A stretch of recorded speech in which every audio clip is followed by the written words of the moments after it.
The Eagles fell to the Lions on Sunday, 27-24, your final on that one. And with Philly dropping 7 balls on the day, Eagles fans were not happy. Case in point, former Philly firefighter Hakeem Law, who took a shot at Eagles receiver Nelson Aguilar while being interviewed after a fire rescue Monday morning, say, what? At that point, that's when I started hearing the fire trucks coming down the street. They was like in the far off distance or whatever like that. Smoke started getting worse. Then I seen a guy hanging out the window, you know, screaming that his kids was in there and things like that. So I ran to the back door, see if it was open, and it was. I ran upstairs, and then I was breathing the smoke.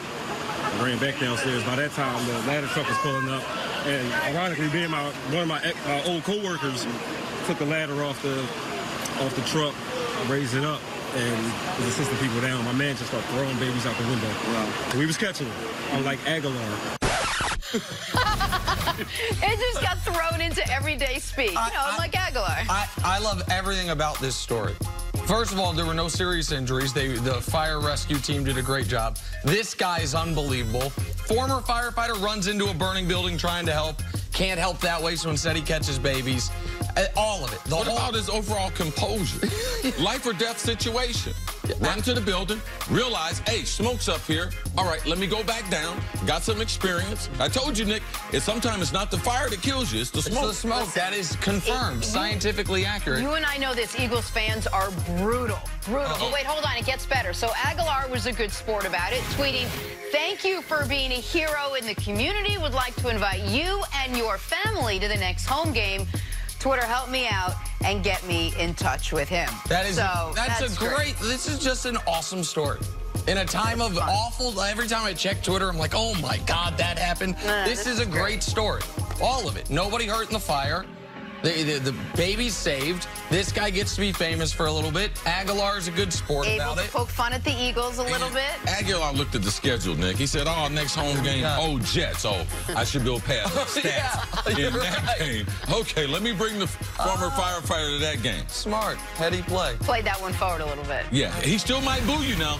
No doubt. Question. No doubt. Dude looked into the camera. I love the eye contact. Aguilar. Right? Yeah. Post and everything. Time for stories to start your morning. Last night, Mitch Trubisky was impressive in the win over Washington.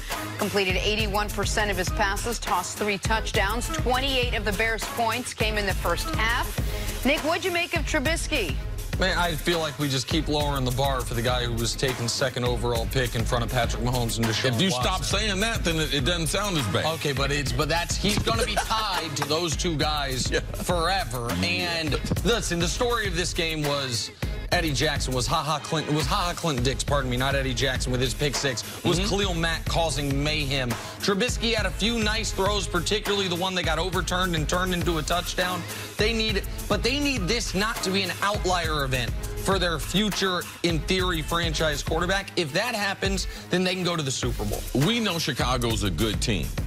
But is their quarterback, a lack of having an elite quarterback, preventing them from being great? We like their head coach in Matt Nagy. We love Coach Pagano, the defense coordinator. He's got that defense humming. But the quarterback's got to be able to make plays, especially late in the game. Throws a red zone interception inside the 10. Those are things as a young quarterback. And did I mention when he was drafted? Did I mention that? Oh, yeah. In front of Mahomes and Watson. I don't know who Bears wanted him so bad. They were at 3. I don't know who was doing that scouting. That ain't great.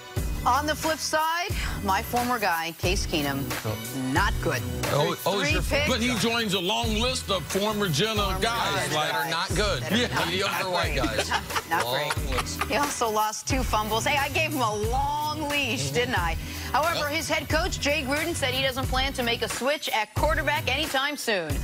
Chris, is it time for Washington to start Dwayne Haskins? No, it's not. And Haskins is my guy, and I'm all for, especially if he's a first-round pick, playing him in the rookie year if he's a quarterback. But they got too many changes going on there in Washington. And hypothetically, I know they're still in the playoff race. I would give it at least another month. Case, this is his first year in Gruden's system. Give him an opportunity because he wasn't supposed to be the starter. Colt McCoy was supposed to be the starter, so don't rush my former Buckeye in there yet. If they sign Trent Williams, though, then I want Haskins in there. But until he comes back, and some other things get worked out, I prefer for Case to get all the blame for that. If Jay Gruden doesn't make this switch soon, he's not going to be the one to make the switch. The interim head coach of Washington is going to make the switch because Jay Gruden's going to get fired. They have the Giants this week, then the Patriots. You go to 0-5 when you are already on the super hot seat. If you can't beat old Danny Dimes and the Giants, you know you're not beating the Patriots. You might not get a chance to get your first win against the Dolphins in week 6.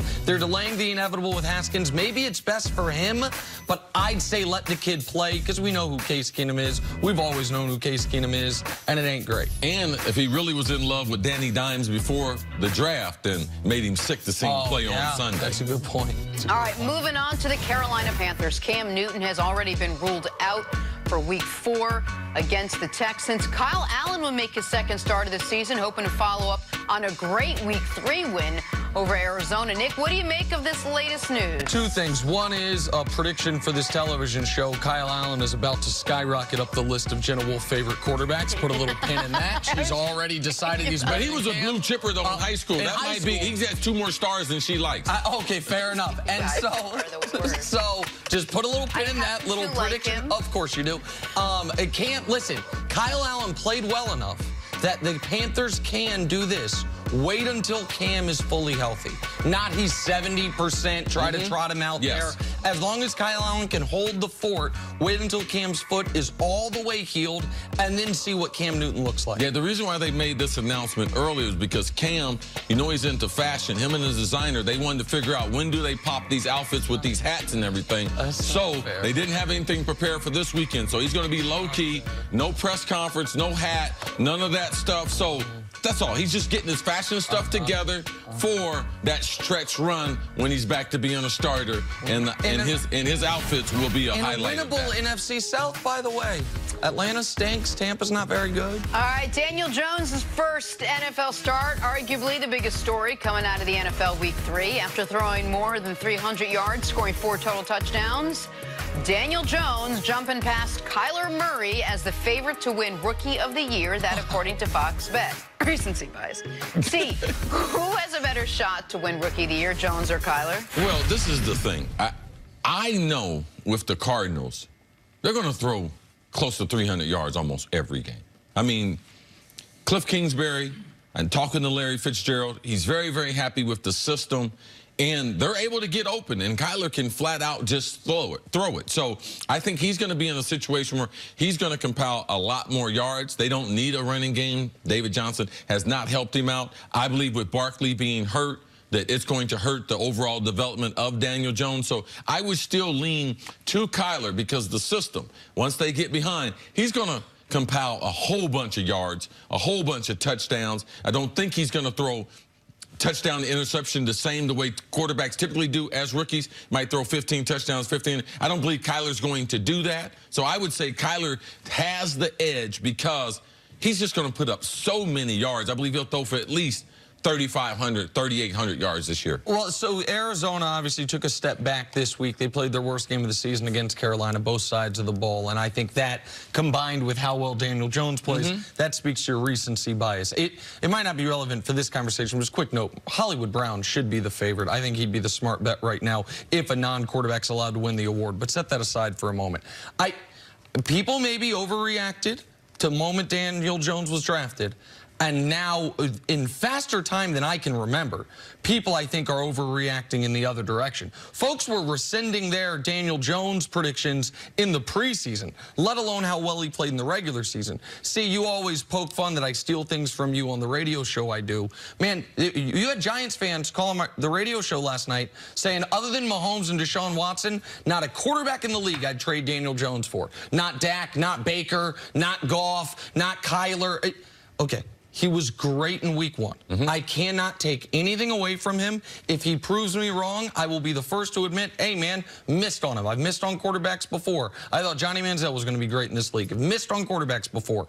But 1 week does not make a career. We sat here with Coach Mangini last year. We're 12 weeks. For Patrick Mahomes, he was like, let's pump the brakes, let's wait. This is 1 week against a bad defense in a game that he would have had the same game and they could have lost it if Tampa simply makes a 34-yard field goal.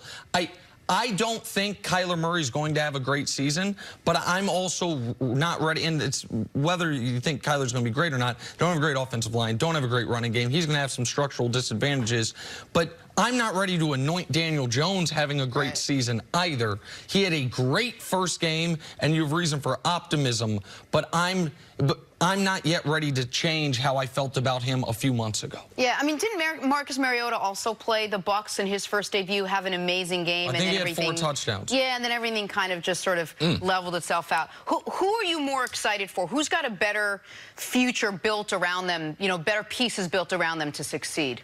Well, I would have to say the Giants because they have Saquon. I mean, he's an outstanding running back. He is going to be one of the top runners in the league, say 8 to 10 years. He's a great team guy. He's not a me guy, so I think that helps stabilize. The Giants have made such poor decisions. I'm apprehensive. So you think, okay, the Bidwells in Arizona, the Giants and the Mara family, the Tisches in here in New York. Like, is that really a battle? But I would just say because they've done it longer, I don't know how much ground Steve Keim has, the general manager there in Arizona. I would have to go with the stability of the Giants. And the Giants made a great pick. Like, if he continues, he has the type of skills. You can see him throwing the ball. You can see the game's not moving too fast for him, that he is an NFL starting quarterback. Now, I would just slow down a little bit. Jersey sales this weekend out the roof. First time, I think, Patty Mahomes since he became a starter. Daniel Jones, he rivaled Patty Mahomes this weekend. For jersey sales? For jersey sales. Yeah, listen, people are excited. And Giants fans, you should be excited. This is probably the most hope Giants fans have had since early in the 2012 season. When you were coming off the second Super Bowl, and it's like, hey, how good can we be? It's been a long time in the wilderness with Eli Manning. I'm not trying to dampen the excitement. But you don't have Saquon the next probably 6 weeks, maybe longer. That's going to hurt his ability to be effective. Golden Tate comes back in a couple weeks. But both these quarterbacks are trying to be one-of-ones in NFL history. We've never had a quarterback Kyler's height succeed in the NFL. We've never had a quarterback with Daniel Jones's college production succeed in the NFL. They might both break the mold, but they are both trying to break the mold. One, because of size, despite amazing college production. One, against college production, despite prototypical height and measurables. We'll see how it plays out. I think they're both going to have tough weekends to come, maybe as soon as this weekend. All right, let's move on.